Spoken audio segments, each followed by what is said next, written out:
یہ بتائیں، وہ کہہ رہے ہیں ان کے تو بھائی وہاں تھے ہی نہیں. وہ کہتے ہیں آپ پروف کر دیں کہ میرے ان کے بھائی تو آئے نہیں. تو آپ کو جو انہوں نے بتایا کہ جی بھائی تھا اس پہ جھگڑا ہوا، وہ تو ٹوٹلی بھائی کو فارغ کر دیا انہوں نے. دیکھیں بات یہ ہے کہ ان کے ساتھ اب یہ کہہ رہے ہیں، میں دوبارہ اس کو چیک کر لیتا ہوں جو یہ کہہ رہے ہیں اس کو. اب یہ بات یہ ہے کہ لوگ تو ان کے ساتھ آئے تھے نا جن کے لسٹوں میں نام نہیں تھے. یہ کیوں ان لوگوں کو لسٹ میں لے کے آئے تھے ذلیل کروانے کے لیے جن کے نام آپ نے نہیں ڈالے تھے لسٹ میں. اور بات یہ ہے کہ خیبر پختونخوا میں 27 لاکھ بچے اسکول نہیں جاتے، ٹھیک ہے نا. بجلی وہاں پہ اویلیبل نہیں ہے، روزگار نہیں ہے. یہ ان کے وزیر اعلیٰ کبھی جو ہے وہ اسلام آباد میں گھوم رہے ہوتے ہیں، بھی کافی بچے جو کبھی جو ہے خیبر پختونخوا. لیکن ہماری جا کے پرفارمنس دیکھیں نا، آپ جا کے پرفارمنس ہماری دیکھ لیں. ان کے ایک میری گزارش سن لیں، میری شفیع جان صاحب میری گزارش سن لیں.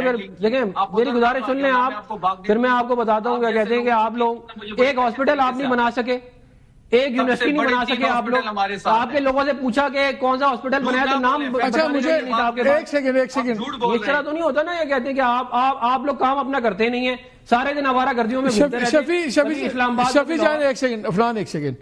آج چیف منسٹر کے پی نے ایک خط بھی لکھا ہے چیف منسٹر پنجاب کو، جس پر انہوں نے ساری باتیں کی کہ ہمارے ساتھ جان کے برا سلوک ہوا، سب کچھ ہوا، اور ہمارے خلاف ڈیجیٹل میڈیا سے آپ لوگوں نے ایک کیمپین بھی چلائی. یہ 27 کا واقعہ ہے جو اسمبلی کے اندر جھگڑا ہوا. میں 26 کا گورنمنٹ آف پنجاب کی ویب سائٹ پہ آپ لوگوں کا ایک ٹویٹ لگا ہوا ہے، وزیر اعلیٰ پنجاب ایک ذمہ دار قیادت. اس میں وزیر اعلیٰ پنجاب کے ساتھ فوٹوگراف آپ لوگوں نے چھاپی ہوئی ہے چیف منسٹر کے پی کی، ٹھیک ہے. لیکن اس کا ہیش ٹیگ کہتا ہے نو ڈرگ مافیا ان لاہور. اور پھر کافی اور ٹویٹس بھی آپ کے چل رہے ہیں آپ کے اپنی ویب سائٹ پہ گورنمنٹ کی پنجاب کی، جس میں نو ڈرگ مافیا سے اس قسم کی باتیں ہیں. تو ان کی بات پہ صداقت تو لگتی ہے کہ آپ لوگوں نے ماحول جان کے خراب کیا تھا. یہ سرکاری اکاؤنٹ کے اوپر دوسرے صوبے کے چیف منسٹر کی فوٹو لگا کے اور یہ کہنا ہیش ٹیگ نو ڈرگ مافیا لاہور، یہ کیسے جسٹیفائڈ ہے؟ اس کو کیسے آپ جمہوریت کی بات کرتے ہیں؟ ساتھ آپ کہتے ہیں ان لوگوں سے بات کرنی ہے، دوسرے آپ ان کے چیف منسٹر کو ڈرگ اسمگلر کہتے ہیں، تو پھر وہ چیخیں گے تو صحیح نہیں. دیکھیں ہم نے کہیں اس میں ٹویٹ میں یہ نہیں کہا کہ وہ ڈرگ اسمگلر ہے. بات یہ ہے کہ ان کے اپنے لوگوں نے، میری گزارش تارڑ صاحب نے نام لے کے کہا کہ وہ ڈرگ اسمگلر ہیں، وہ ان کے اپنے لوگ الزام لگاتے ہیں. نہیں وہ لگاتے ہیں، ان کے اپنے لوگ کہتے ہیں کہ ان کا کام ڈرگ اسمگلنگ کا تھا. پکچر ہے جس میں دونوں کی مریم پہ کیا الزام. دیکھیں بات اب ان دونوں میں سے چلیں میں پوچھ لیتا ہوں، ان دونوں میں سے پھر ایک تو ڈرگ کا کام کر رہا ہے نا، تو کس کے انہی کے اوپر الزام ہے کہتے ہیں. لیکن دیکھیں بات یہ ہے کہ ان لوگوں کو یہ بنیادی طور پہ ان کی جو ٹوٹل سیاست ہے وہ یہ رہ گئی ہے کہ یہ جا کے کہیں پہ انتشار کریں اور وہاں پہ کہیں لاشیں گر جائیں یا کچھ اس طرح کا ہو جائے تاکہ لوگوں کی جو ہے وہ نفرت کو باہر جا سکے. یہ سارا کا سارا جو ٹرپ تھا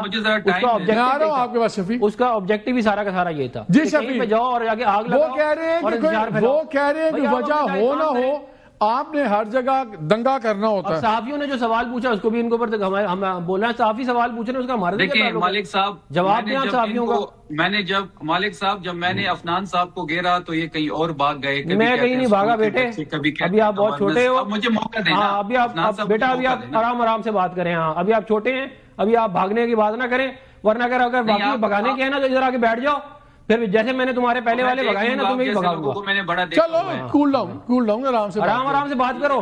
جی شفیع آپ آرام سے بات کرو. میں آرام سے کر رہا ہوں، تم نے پہلے بھی غلط بات کی ہے، میں نے بڑے صبر سے کام لیا ہے.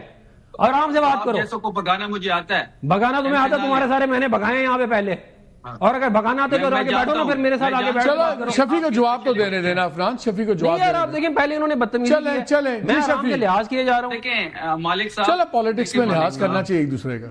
دیکھیں مالک صاحب، نون لیگ کے پاس کوئی ایجنڈا نہیں ہے، نہ کوئی پرفارمنس ہے، نہ کوئی گورننس ہے. ان کے پاس 9 مئی ہے اور 26 نومبر ہے. آج بھی جب سپیکر نے، کیونکہ سپیکر جو ہوتا ہے وہ ایک منصب پہ فائز ہے، اس کا ایک ڈیکورم ہوتا ہے. وہ شریف فیملی کا ذاتی ملازم بنا ہوا ہے. جس طریقے سے اس نے آج پریس کانفرنس کی، کیا زیب دیتی ہے اس کو ایسی باتیں؟ وہ تو ایسا لگ رہا تھا جیسے شاہ سے زیادہ شاہ کا وفادار ہو. اور مینا خان صاحب کا جو بیان تھا وہ بھی اس نے محترمہ کے ساتھ منسوب کر دیا، ہم نے تو اس کا نام نہیں لیا. تو ان کے پاس 9 مئی ہے، 26 نومبر ہے. آج بھی ان کی پریس کانفرنس 9 مئی سے شروع ہوتی ہے اور 9 مئی پہ ختم ہو جاتی ہے. تو بڑا سمپل سا قصہ ہے کہ یہ سب کچھ جان بوجھ کے کیا گیا. ریسٹ ایریاز کو کرفیو لگا کے سیل کیا گیا. جس نے ہمیں کھانا کھلایا اس کا لائسنس منسوخ. ہم جب واپس آ رہے تھے کل رات کو، میں یہ حلفاً کہہ رہا ہوں، مالک صاحب کے واپسی میں بھی انہوں نے ریسٹ ایریا کو سیل کیا ہوا تھا. اب واپسی ہم کے پی آ رہے ہیں. مطلب یہ کون سا قانون ہے؟ جب ہم جہاں جاتے تھے لاہور میں، وہ تو ویسے ہی کرفیو اور لائٹس آف کر کے، دکانیں بند کر کے، لوگوں کو بلڈنگز میں بند کر دیا پھر آپ کے خیال میں یہ جو